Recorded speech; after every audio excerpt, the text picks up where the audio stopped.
Hi, all right, here you go. Here's a little video to perhaps help you better understand this final assignment. Why should we hire you? It is a persuasive speech, so let's see what we have. All right, so let's make a couple of assumptions here whenever we're doing this speech. One, I think it's fair to assume that you are in a position where you are qualified for this job or scholarship, and you have passed the first set of interviews. Perhaps you had a phone interview, and then somebody from Human Resources has contacted you and made sure that you have all the skills to be the engineer or the business person, the graphic artist or the IT guy, whatever it is that you're applying for, you've got the skills to do it. Now we need to know, do they even want to work with you? Will you be a good fit to work there? And for the purposes of this one, let's assume there are 3 people who are interviewing you.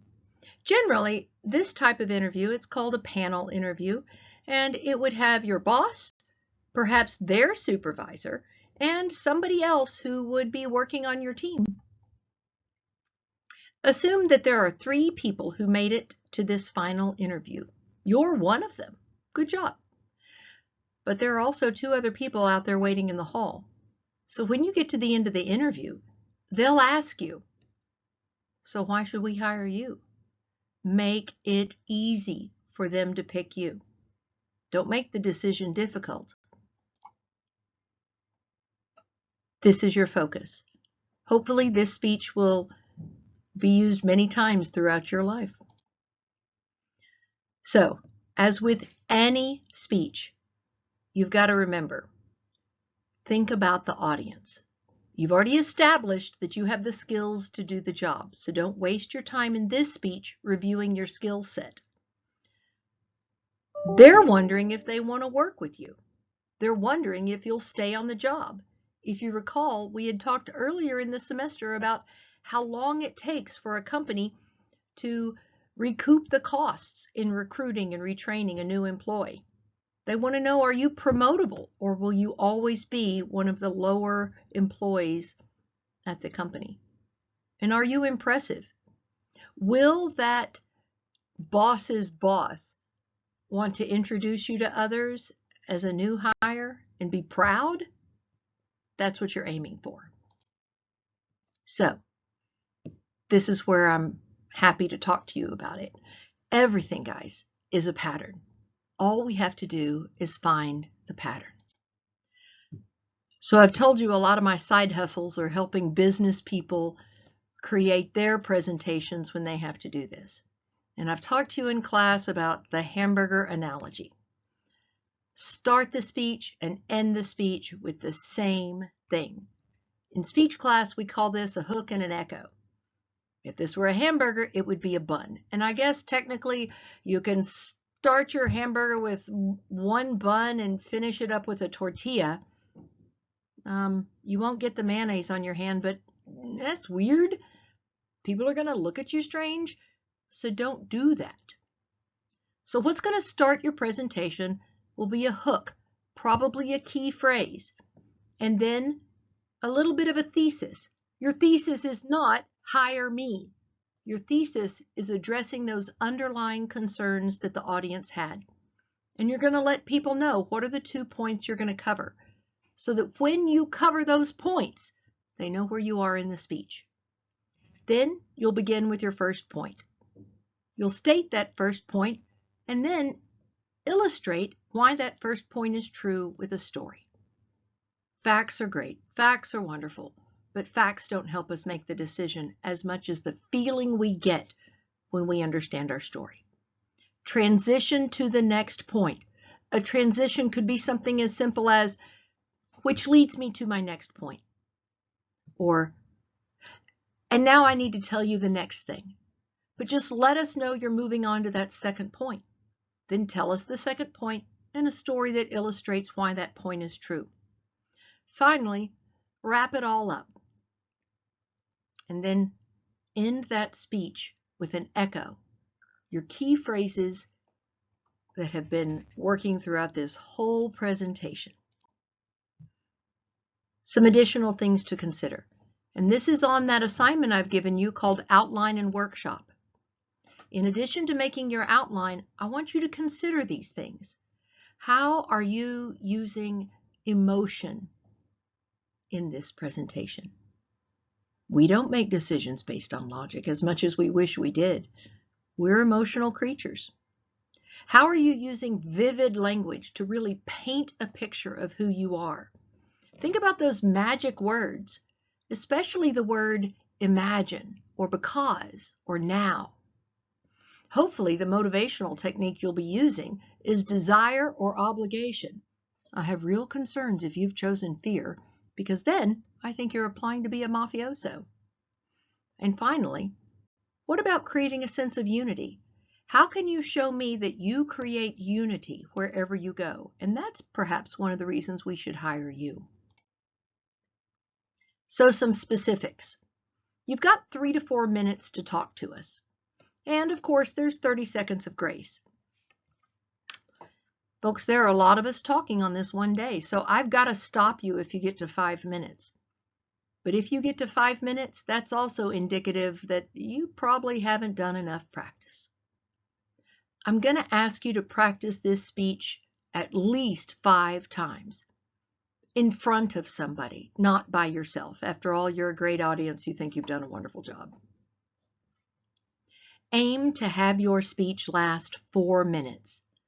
I assure you, whenever you're talking at home and you practice your speech and it's 4 minutes, the minute you get up in front of an audience, you will begin to talk a little bit faster because nerves get in and you just go a little bit faster and you'll cut off some time from that speech.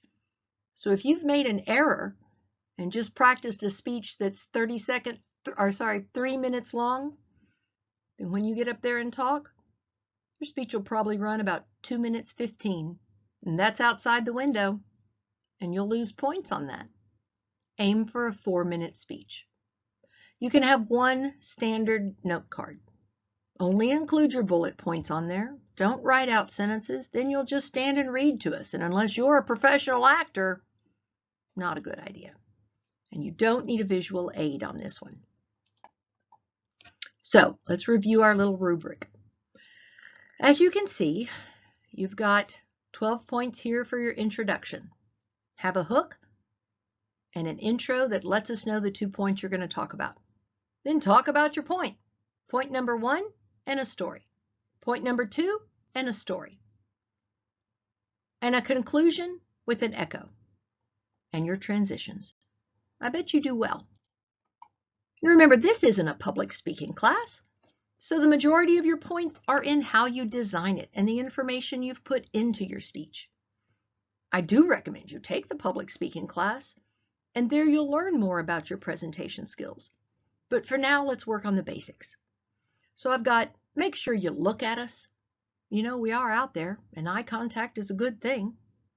On your gestures, your posture, your movement, just try to look natural. Natural delivery, I think you'll do a good job unless you read to us. Don't be one of the students that says, "Oh, I forgot my note card. How about I bring my outline up there?" I'm going to tell you no, because every single time that I've ever allowed it, that student will begin to read to us from their outline, and then they lose points. They lose points on delivery, and they'll lose points on vocal variety. It's just almost impossible to have vocal variety if you're up there reading. And that last one, it says first speech challenge. This means from your informative speech, whenever you did your self-evaluation, I asked, hey, what do you want to work on for your next speech? Well, guess what? I recorded it. I wrote it down, and now I'm going to hold you accountable. So here we go. You want me to see if I can do this? Okay, this is me on the fly. I've only practiced this twice. I'm doing exactly what I told you not to do. But here's what this might sound like whenever you do your speech. So why should you hire me? Well, a lot of businesses today realize that out-of-the-box thinking can get them to where they want to be. This disruptive nature will fill the titles of books on shelves at every bookstore about business. But the problem is, out-of-the-box thinkers can sometimes be worrisome to management. And that's why you need to hire me. I have out-of-the-box thinking, but in a way that management will find safe, in a way that can work for your communication style. The deal is, my out-of-the-box thinking comes to you in solutions and ideas, and that is translated into my leadership experience. Let me tell you a bit about what I mean whenever I say I have out-of-the-box thinking with solutions. So I used to be a junior high vice principal, and sometimes those little 7th graders would come and complain about their teachers. Okay, I think that's part of the job of being in 7th grade is to complain about your teachers. But I started to notice a pattern. Some of the complaints seemed a little bit off. Other people didn't seem to notice this, but it just made me question things.